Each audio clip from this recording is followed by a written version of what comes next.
মোৰ নাম ৰুফান হুছেইন আৰু আপোনালোকে চাগে আজি গম পাইছে যে মই কি ভিডিঅ' লৈ আহিছোঁ আপোনালোকৰ কাৰণে। আৰু এই চাইকেলখন যোনখন ইভি ইলেক্ট্ৰিক চাইকেল, এইখন না চাইনাত বনাইছে না জাপানত বনাইছে, এইখন আমাৰ ইণ্ডিয়া অসমৰ নগাঁৱত বনাইছে। আৰু যোনে বনাইছে এইখন চাইকেল তেখেত আজি আমাৰ লগত আছে।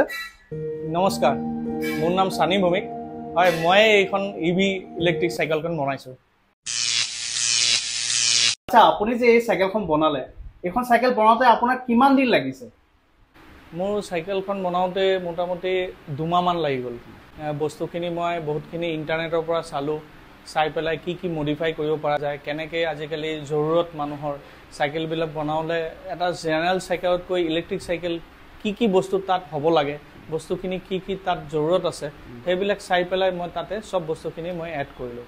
আৰু চবচে ইণ্টাৰেষ্টিং কথা কি, তেখেতে একচুৱেলি এই চাইকেলখন বনাইছিলে নিজৰ ছোৱালীৰ কাৰণে। ছোৱালী মানে স্কুল যাবলৈ কাৰণে বা স্কুলৰ পৰা আহি নিজৰ ডেন্স স্কুলত যাব বা কেৰেটি খেলিব যাব, বহুতো মানে প্ৰব্লেম ফেচ কৰে, যাবলৈ দিগদাৰ হৈ যায়। একচুৱেলি তেওঁ বনাইছিলে নিজৰ ছোৱালীৰ কাৰণে, কিন্তু ইমানেই ধুনীয়াকৈ চাইকেলখন বনালে ইভি চাইকেল। এতিয়া মানে সেইখন চাই পেলাই মানে আমাৰ নিজৰ ইয়াতেই আমাৰ নগাঁৱতে বহুত মানুহে এতিয়া অৰ্ডাৰো দিছে তেখেতক। আৰু জানো আহক কিমান মানে কি লাগিছে, আপোনাৰ বেটেৰী কিমান, কোনটো লিথিয়াম বেটেৰী লগাইছে। এইখন চাইকেলত লিথিয়াম বেটেৰী ইউজ হৈছে। লিথিয়াম বেটাৰী নহ'লে কি হয়, আমাৰ এই লিথিয়াম বেটাৰীটো তাৰ মাইলেজটো ভাল, তাত মানে বেছি বহুত দূৰলৈকে যাব পাৰিব। আৰু চাইকেলখনৰ এনে ৰেঞ্জ কিমান এতিয়া বৰ্তমান এখন এটা চাৰ্জ 3 ঘণ্টা চাৰ্জ দিলে আপোনাৰ মোটামুটি 40 কিলোমিটাৰমান যাব পাৰিব। 3 ঘণ্টা চাৰ্জ দিলে আপোনাৰ কিমান টকা? খুব বেছি 10 টকা খৰচা হ'ব। অবভিয়াছলি 10 টকা মানে যাব, ইয়াৰ বেছি নাযায়। 10 টকা চাৰ্জত বহুতখিনি যাব পাৰিব। আৰু চবচে ডাঙৰ কথা হৈ গ'ল, 10 টকাত আপুনি গোটেই দিন ঘূৰি থাকিব পাৰিব। আমাৰ যদি জেনেৰেল বাইকবিলাক হয় 100 টকাতে আপোনাৰ খুব বেছি 40 কিলোমিটাৰ যায়, তাই এইখন আপোনাৰ মাত্ৰ 10 টকাত 40 কিলোমিটাৰ আৰামছে ঘূৰিব পাৰিব। আৰু এটা কথা কি, ইয়াত নৰ্মেল ঘৰত যিটো চাৰ্জিং পইণ্ট থাকে, এই চাৰ্জিং পইণ্টতে চাৰ্জ কৰিব পৰা যায়। মানে একদম নৰ্মেল যোনবিলাক চাৰ্জিং পইণ্টৰ বৰ্ড থাকে, সেই বৰ্ডতো আপুনি এই চাইকেলখন চাৰ্জ দিব পাৰিব আৰামছে। তাতে বেলেগ নহয় যে ডাঙৰ বৰ্ড লাগিব বা ফ্ৰিজৰ বৰ্ড লাগিব, তেনেকুৱা এক্সট্ৰা বৰ্ড নালাগে। ইয়াত ধুনীয়াকৈ চাৰ্জিং পইণ্ট আছে। চাৰ্জিং লগাওঁতে যিকোনো মানুহে আৰামছে চাৰ্জ লগাই দিব পাৰিব। ইয়াত ইলেক্ট্ৰিক শ্বৰ্টৰ কোনো প্ৰশ্ন নাহে। ইয়াত আৰামছে লগাই দি পেলাই যিকোনো বাচ্চা ল'ৰা ছোৱালীও ইয়াত চাৰ্জিং দি পেলাই চাৰ্জ লগাব পাৰে। ইয়াত মেইন কথা কি হৈ আছে, যেনেকৈ 18 বছৰলৈকে আজিকালি লাইচেঞ্চ লাগে।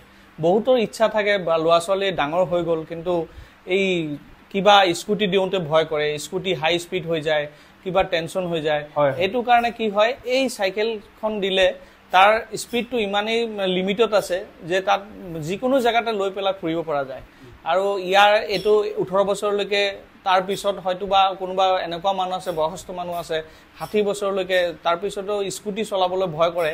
কিন্তু এইখিনি চাইকেল লৈ পেলাই যোন জেগাত আপোনাৰ ফুৰি পেলাই, কিবা মাৰ্কেটিং হওক, কিবা বজাৰ হওক, বহুতে আছে অফিচত, ওচৰতে অফিচ আছে, তাত বাইক লৈ পেলাই বাইক লৈ পেলাই যাওঁতে দিগদাৰী হয়। আজিকালি নগাঁও টাউন এনেকুৱা ট্ৰাফিক প্ৰব্লেম হৈ গ'ল, তাত এইখিনি চাইকেল লৈ পেলাই ফুৰাটো আজিকালি চাইনাততো তেনেকুৱাই দেখোঁ আমি। চাইনা জাপানততো একচুৱেলি চাইকেল লৈ চবেই ঘূৰে, কিন্তু আমাৰ নগাঁৱত এইখিনি সুবিধা নাই কাৰো। আৰু তেখেতৰ নগাঁও খুটিয়াত ৱৰ্কশ্বপ আছে। তেখেতে একদম ট্ৰাকৰ, ডাম্পাৰ, ট্ৰাক সেইবিলাক বনোৱাৰ পৰা লৈ একেবাৰে ইভি চাইকেলতো ধৰিলে এতিয়া। ইভি চাইকেলো বনায় আৰু ষ্টেৰিং মটৰ চটৰো বনায়। আপোনালোকৰ যদি কোনোবা বনাবলৈ আছে, ষ্টেৰিং মটৰ বা ট্ৰাকো ঠিক কৰিবলৈ আছে, তেখেতক কণ্টেক্ট কৰিব পাৰে। আৰু ইভি চাইকেলো যদি ল'বলৈ আছে, এইখন চাইকেল চোৱাৰ পিছত বহুত মানুহে অৰ্ডাৰো কৰিছে। আৰু আপোনালোকৰো যদি ভাল লাগিছে, অল আছাম তেখেতে ডেলিভাৰী দিব পাৰিব। আৰু তেখেতক কণ্টেক্ট কৰিব পাৰে, মই ফোন নাম্বাৰটো দি দিম। আৰু আজিলৈ ইমানে, থেংক ইউ।